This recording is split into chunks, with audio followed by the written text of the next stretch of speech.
2025년 12월 28일 송년주일, 오늘 우리 함께 읽을 기록된 하나님 말씀은 구약의 말씀입니다. 이사야서 제63장, 이사야서 제63장 7에서 9절까지의 말씀입니다.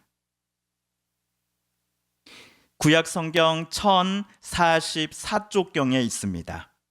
이사야서 제63장 7에서 9절까지의 말씀, 성탄절 후 첫 번째 주일 예배, 오늘 우리 함께 읽고 묵상합니다.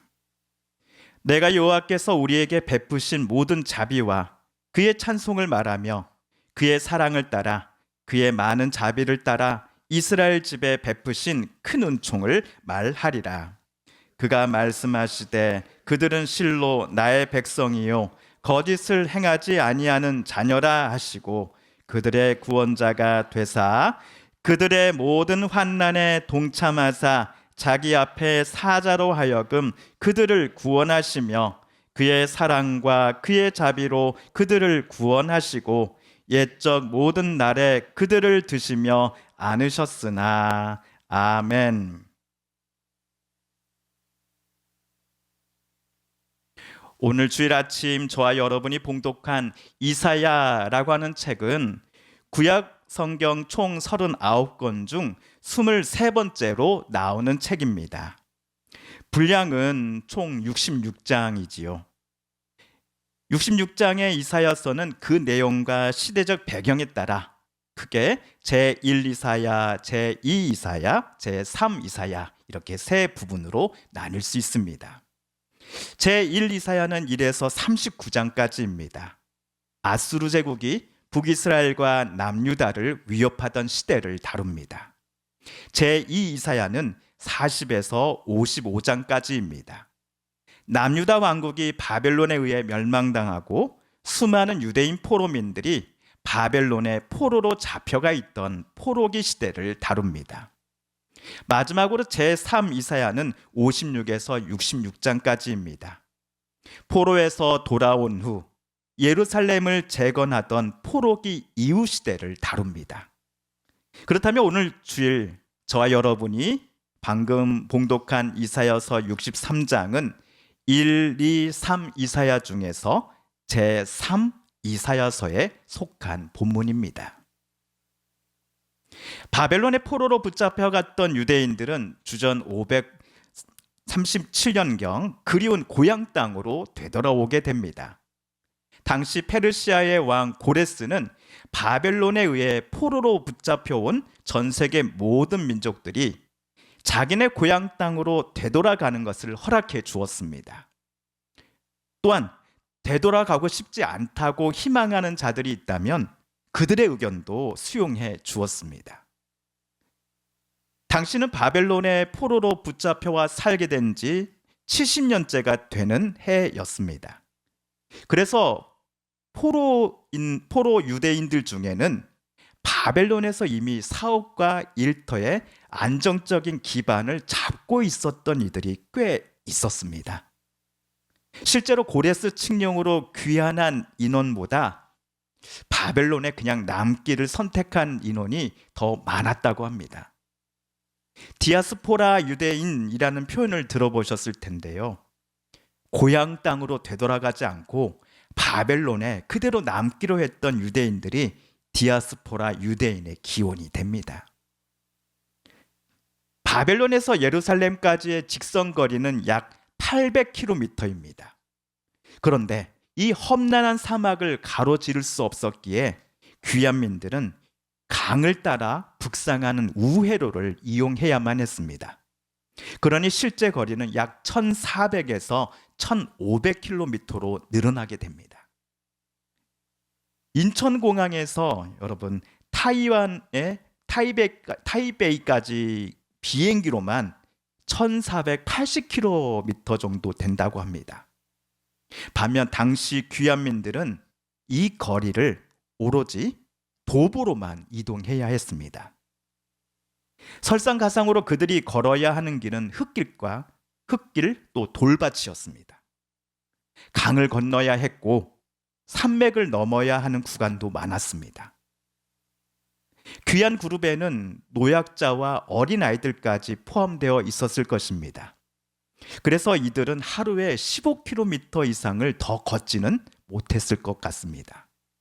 게다가 중간중간 귀한민들이 소유한 귀중품들을 노리고 도적대들이 출몰하였습니다.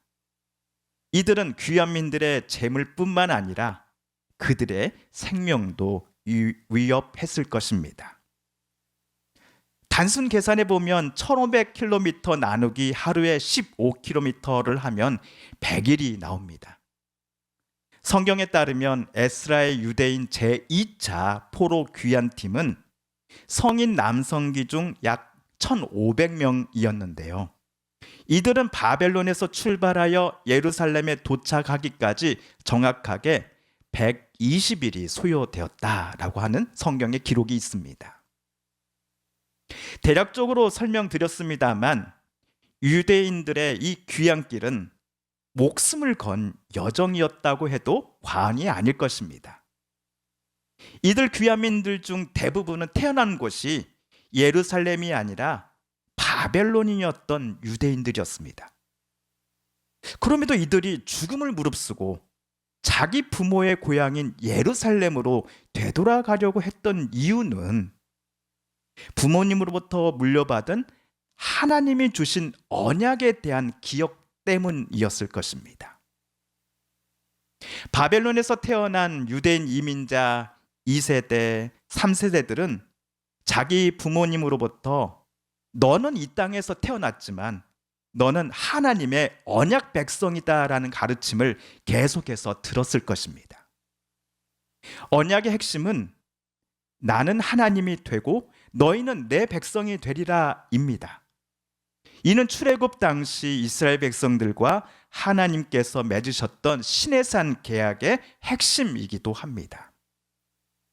그러므로 예루살렘으로의 귀향길이 참으로 험난하고 게다가 매우 위험한 여정이었음에도 그들이 예루살렘으로 돌아가는 것을 선택한 것은 그들이 바벨론 이민 생활을 실패해서가 아니었습니다. 예루살렘으로 되돌아가 하나님과의 언약을 새롭게 하고 싶은 거룩한 소망 때문이었을 것입니다. 바벨론 침공 때 모두 불타버려 황폐화되어 버린 고향 땅에 성전과 성읍들을 새롭게 건설해 나가면서 이들 귀한민들은 하나님의 백성 공동체로 거듭나기 위한 기초를 예루살렘에 새롭게 세워나가고자 하는 선구자가 되고 싶어 했기 때문이었을 것입니다. 그런데 막상 그들이 고향 땅으로 되돌아왔을 때, 그리고 어느 정도 정착한다 했을 때 그들은 크게 실망하고 맙니다. 기대했던 하나님의 영광은 예루살렘에서 보이지 않는 듯 했기 때문입니다. 사회 전반에 불의와 부패가 가득했습니다. 영적으로는 깊은 침체에 빠져 있었습니다. 하나님께 예배드리고 금식을 행하는 것은 매일매일 백성들 사이에 있으나 모두 남에게 보여주기식의 종교의식으로 그칠 뿐이었습니다. 대외적으로 페르시아의 지배 아래서 정치적 자유가 억압당한 상태였습니다. 내부적으로는 유대인 지도자들의 탐욕과 우상 숭배로 인해 공동체의 기초가 무너져 가고 있는 중이었습니다. 이러한 절망적인 국내외의 위기 속에서 1500km를 도보로 건너온 이들, 목숨을 걸고서 귀향길에 올랐던 이들은 한탄할 수밖에 없었던 것입니다. 과연 하나님이 우리를 사랑하십니까? 하나님은 도대체 어디에 계십니까? 이와 같은 한탄이 우리 이사야 63장 15절 이하에 나옵니다. 우리 15절과 19절을 새번역 성경으로 함께 읽어볼까요? 시작. 하늘로부터 굽어 살펴 주시옵소서. 주님이 계시는 거룩하고 영화로우신 곳에서 굽어 보아 주십시오. 주님의 열성과 권능은 이제 어디에 있습니까? 이제 나에게는 주님의 자비와 긍휼이 그쳤습니다. 우리는 오래전부터 주님의 다스림을 전혀 받지 못하는 자같이 되었으며 주님의 이름으로 불리지도 못하는 자같이 되었습니다. 이처럼 언약에 대한 확신과 새롭게 함을 기대하면서 목숨을 걸고 부모님의 고향 땅으로 되돌아왔던 유대인 귀환민들은 크게 실망하였습니다. 바로 이때 이들 귀환민들의 마음을 대표하여 선지자 이사야는 하나님께 기도를 올립니다. 기도 내용의 초반부가 오늘 저와 여러분이 봉독한 이사야서 63장 7에서 9절입니다. 우선 우리 7절을 다시 한번 읽어볼까요? 시작. 내가 여호와께서 우리에게 베푸신 모든 자비와 그의 찬송을 말하며 그의 사랑을 따라 그의 많은 자비를 따라 이스라엘 집에 베푸신 큰 은총을 말하리라. 아멘. 방금 7절에서 두 번 언급된 단어가 있습니다. 무엇이지요? 자비입니다. 우리말 국어사전에 보시면요, 자비는 남을 깊이 사랑하고 가엾게 여김 또는 그렇게 여겨서 베푸는 혜택이라고 합니다. 불교에서도 이 단어가 자주 쓰입니다. 중생에게 즐거움을 주고 괴로움을 없게 함으로 자비라는 단어를 불교에서는 이해합니다. 자, 우리말 자비로 번역한 히브리어 단어는 헤세드입니다. 구약에서 이 히브리어 헤세드는 감정적으로 좋아함 또는 막역한 친절의 마음 또 친절한 태도가 아닙니다. 하나님과 이스라엘 백성 사이에 맺어진 언약에 근거한 하나님의 사랑을 가리킵니다. 게다가 히브리어 성경으로 보시면 자비 즉 헤세드라는 단어가 복수 형태인 하시딤으로 나오고 있습니다. 7절의 서두에 나오는 자비 그리고 7절을 마무리할 때 나오는 또 자비 두 번 모두 헤세드의 복수형 하시딤으로 나옵니다. 히브리어에서 복수형은 단순히 숫자가 많다라는 뜻을 넘어서 그 성질이 매우 강렬하고 압도적임을 나타낼 때 사용하는 표현입니다. 그렇다면 헤세드가 복수형이 아닌 복수형으로 하시딤이라고 두 번이나 7절에서 나온 이유는 자기 백성들을 향하신 하나님의 사랑은 우리가 다 측량할 수 없을 만큼 거대하고 풍성하여 그 어떤 그릇으로도 도저히 다 담아낼 수 없다라고 하는 벅찬 심정 때문 아니었을까요? 이사야의 방금 이 구절을 이 고백을 읽어 내려갈 때에 제 마음에는 신약에서 바울이 다음과 같이 고백한 것이 떠올랐습니다. 로마서 말씀인데요. 우리 함께 읽어볼까요? 로마서 8장 37에서 39절입니다. 시작. 그러나 이 모든 일에 우리를 사랑하시는 이로 말미암아 우리가 넉넉히 이기느니라. 내가 확신하노니 사막이나 생명이나 천사들이나 권세자들이나 현재일이나 장래일이나 능력이나 높음이나 깊음이나 다른 어떤 피조물이라도 우리를 우리 주 그리스도 예수 안에 있는 하나님의 사랑에서 끊을 수 없으리라. 아멘.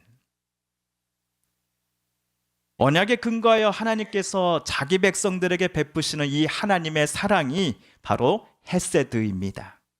자비, 즉 헤세드는 어쩌면 하나님 쪽에서 백성들을 향해 조건 없이 영원히 베푸시는 사랑입니다. 그래서 우리말 자비를 영어 성경에서는 변함없는 사랑으로 번역될 수 있는 steadfast love라는 이 단어로 또 번역하기도 합니다. 앞에서도 말씀드렸습니다. 나 여호와는 너희의 하나님이 되고 너희 이스라엘은 내 백성이 되리라 라고 하는 이 언약에 근거하여 귀환민들은 산 넘고 물 넘어 바다 건너서 예루살렘으로 되돌아왔습니다. 하지만 정작 이곳에 와보니 영광은커녕 모든 것이 황폐화되어 있었습니다. 사회는 곳곳이 무너져 가고 있었습니다. 도대체 이곳에서 무슨 희망을 찾을 수 있겠습니까? 라고 그들은 한탄했습니다. 그러나 오늘 이사야는 크게 실망한 귀한민들에게 헤세드에 근거한 자기 백성들을 향하신 하나님의 사랑은 어제나 오늘이나 내일도 영원히 변함이 없다라고 말해줍니다. 솔직히 지금은 눈앞에 힘든 상황들 뿐임을 선지자 이사야는 굳이 부인하지 않았습니다. 좋은 게 좋은 거라고 하여서 애써 귀한민들을 위로하고 언발에 오줌 누기 식으로 지금만 잘 버텨보자, 지금만 잘 견뎌내보자는 식으로 선지자는 그들을 달래려고도 하지 않았습니다.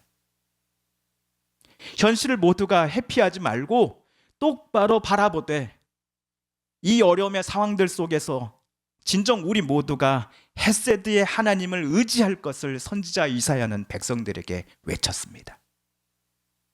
신에서는 언약을 맺을 당시에 모세와 이스라엘 백성들에게 자비의 하나님께서 구원자가 되어주셨던 것처럼 동서남북 어디 하나 성한 곳 없이 무너져버린 나라와 사회 속에서 살아가는 지금의 귀한민들에게도 하나님은 동일하게 구원자가 되어주실 것임을 이사야 선지자는 백성에게 말하였습니다. 오늘 말씀 8절 9절입니다. 시작. 주님께서 이르시기를 그들은 나의 백성이며 그들은 나를 속이지 않는 자녀들이다 하셨습니다. 그런 다음에 그들의 구원자가 되어 주셨습니다. 주님께서는 그들이 고난을 받을 때에 주님께서도 친히 고난을 받으셨습니다. 천사들을 보내셔서 그들을 구하게 하시지 않고 주님께서 친히 그들을 구해 주셨습니다. 사랑과 긍휼로 그들을 구하여 주시고 옛적 오랜 세월 동안 그들을 지켜 들고 안아 주셨습니다. 이사야는 하나님께서 우리의 구원자가 되신다라고 외쳤습니다. 백성들이 고난받을 때에 하나님은 절대로 그들을 홀로 내버려 두시지 않는다고 말하였습니다. 하나님의 백성들이 고난당할 때에 하나님은 천사를 그들 곁에 보내 고난당하는 그들을 구원해 주실 것을 지시하였습니다. 그런데 오늘 이사야의 고백에서 우리가 주목해야 할 점이 하나 있습니다. 백성들이 당하는 그 고난을 하나님께서도 친히 받으셨다라는 점입니다. 실제로 백성들이 인생의 여러 일들과 문제로 말미암아 눈물을 흘리고 가슴 아파하며 이 사회의 타락과 신앙과 질서의 무너짐으로 말미암아 안타까워하고 통곡할 때에 하나님은 자기가 직접 오셔서 백성들을 구해 주셨기 때문입니다. 모세와 이스라엘 백성들은 이집트를 빠져나왔으나 그들의 목숨을 노리고 이집트 군사들이 뒤쫓아올 때에 그야말로 아수라장이 되고 맙니다.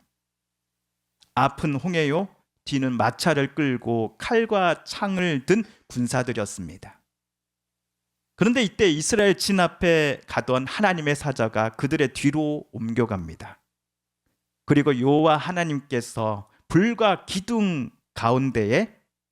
구름 기둥 가운데에 애굽 군대를 어지럽게 하셨고 그들을 바닷물로 뒤덮으셨다라는 고백이 나옵니다.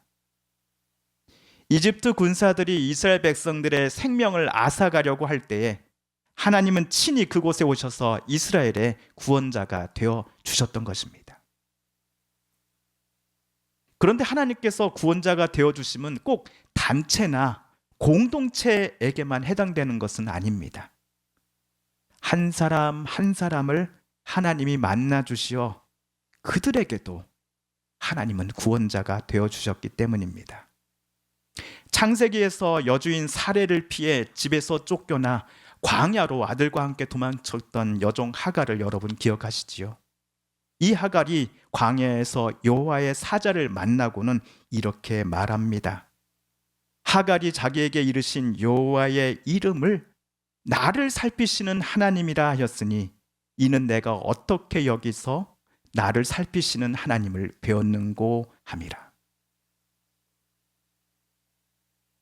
아이가 먼 길을 걷다가 다리에 힘이 풀려 주저앉았습니다. 아이 스스로는 단 한 발자국도 더 옮길 수 없이 몹시 피곤한 상태였습니다. 이때 부모는 어서 일어나 걸어 라고 훈계하거나 어떻게 여기까지 왔는데 여기서 포기하려고 해, 빨리 뛰어 라고 따지지 않습니다. 대신 그 부모는 말없이 허리를 굽혀 아이를 번쩍 들어 올리고 자신의 품에 꼭 안아 아이를 집까지 이동하기 시작합니다. 여기 부모의 모습이 오늘 이사야가 소개하는 하나님이 백성들을 대하시는 모습입니다. 백성들이 괴로워하는 삶의 현장에, 일터에, 그리고 가족사에 하나님 직접 찾아오셔서 그의 사랑과 그의 긍휼로 그들을 구원하시고 지금까지 모든 날 속에 그들을 번쩍 드시며 그들을 안아주셨습니다. 상대방의 비참한 처지를 보고 마음이 아파서 차마 그대로 두지 못하고 아껴주는 마음, 그들을 불쌍히 살려주고자 애쓰는 마음이 바로 긍휼입니다. 긍휼과 사랑의 마음으로 하나님께서 자기 백성들을 매 순간마다 지켜오셨던 것입니다. 마찬가지로 지금 이사야 당시의 유대인 포로 귀환민 여러분들도 하나님께서 마치 넘어져 있는 아이를 번쩍 들어안고 길을 걸어가는 부모님처럼 여러분을 지켜주시고 돌봐주실 것임을 여러분은 절대로 잊지 말아 주십시오. 그러니 여러분은 하나님으로부터 희망을 찾고 하나님으로 말미암아 오늘을 그리고 내일을 소망하면서 이 어두운 사회 속에 하나님의 백성답게 끝까지 살아가십시오라고 선지자 이사야는 당부했던 것입니다. 성도 여러분, 오늘은 성탄절 후 첫 번째 주일이며 또한 한 해를 마무리하는 송년 주일입니다. 한 해를 마무리하는 이때에 우리들의 상황은 솔직히 너무 힘듭니다. 2026년 새해가 이제 며칠 안 남았지만 아픔과 괴로움의 문제들은 우리 곁을 쉽게 떠나가지 않는 듯 싶습니다. 하지만 오늘 말씀에 기대어 사랑하고 존경하는 우리 성도 여러분, 하나님의 은혜와 긍휼, 풍성한 자비를 저와 여러분에게도 하나님께서 내려달라고 간구하십시다. 자비와 사랑 그리고 그 긍휼의 하나님은 구약 시대에 또는 유대인들만을 사랑하는 하나님이 아니라 예수님을 주요 그리스도여 구세주로 고백하는 저와 여러분에게도 하나님이 되어 주십니다. 그 하나님이 저와 여러분의 자리로 찾아오셔서 우리의 아픔과 고난을 함께 짊어지고자 하십니다. 고난과 역경을 거치는 동안 저 여러분에게 제일 무서운 것이 무엇일까요? 아마도 혼자 이 길을 걸어간다라는 두려움이 아닐까 싶습니다. 누군가 옆에서 진심 어린 위로의 말을 해주는 것 사실입니다. 그 말들이 우리의 마음을 울리기도 하죠. 그럼에도 지금의 아픔과 고통, 내가 갖고 있는 문제를 나에게 위로를 전해준 이가 전적으로 대신 짊어져 줄 수는 없습니다. 그러나 하나님은 저와 여러분에게 찾아오고자 하십니다. 우리의 짐을 짊어져 주시고자, 우리의 눈물을 닦아 주시고자 우리 곁에 오십니다. 하나님께서 우리와 함께 하신다라고 하는 것의 증거가 2000년 전 이 땅에 사람의 몸을 입고 태어나신 하나님의 아드님 예수님이십니다. 임마누엘의 하나님, 하나님께서 우리와 늘 함께 하신다라는 증거가 예수님의 이 땅에 오심입니다. 예수님은 제자들에게 이렇게 말씀하십니다. 수고하고 무거운 짐진 자들아, 다 나에게로 오라. 내가 너희를 쉬게 하리라. 그러므로 사랑하는 성도 여러분, 그리스도요 주님이시며 구세주로 이 땅에 오신 예수님의 그 말씀을 의지하며 우리도 하나님 앞에 다시 나아가십시다.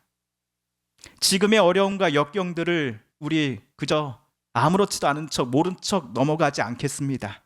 다만 우리는 이 모든 일로부터 우리가 구원받음이, 나음을 얻음이, 고침을 얻음이 은혜와 긍휼이 많으시며 풍성한 자비의 하나님으로부터 나오는 것임을 믿고 고백해야 하겠습니다.